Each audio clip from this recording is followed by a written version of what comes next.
मैं आप ही के गांव से एक लड़का हूं। अगर मुझसे बोलने में कुछ गलती हो जाए तो मुझे अपना छोटा भाई समझ के माफ कर देना। आओ झुक के सलाम करें जिनके हिस्से में ये मुकाम आता है। कितने खुश नसीब होते हैं वो लोग जिनका खून वतन के काम आता है।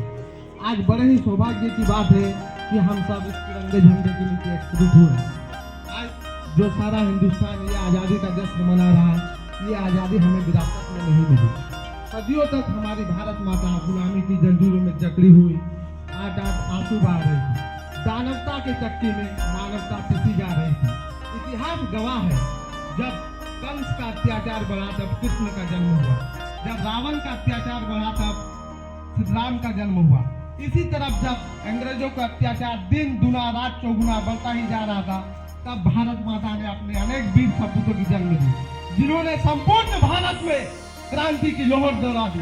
हर तरफ से एक ही आवाज आने लगी, अंग्रेजों भारत छोड़ो, स्वराज्य हमारा जन्मसिद्ध अधिकार है। लेकिन फिर भी हमें अपनी आजादी के लिए लगभग 200 वर्षों तक लगातार अंग्रेजों से संघर्ष करना पड़ा था।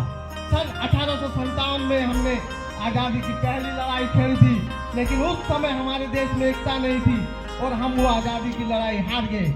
लेकिन फिर भारत माता के अनेक वीर सपूतों के जन्म हुए, जिन्होंने संपूर्ण भारत में क्रांति की एक ऐसी लहर दौड़ा दी, जबसे हर तरफ से एक ही आवाज आने लगी कि अंग्रेजों भारत छोड़ो। और महात्मा गांधी की कठिन प्रयास से, खुदीराम बोस के प्रयास से, डॉक्टर भगत सिंह के प्रयास से हम लोग आजादी जीत गए। और 15 अगस्त 1947 को मध्य रात्रि को भारत आजाद हो गया।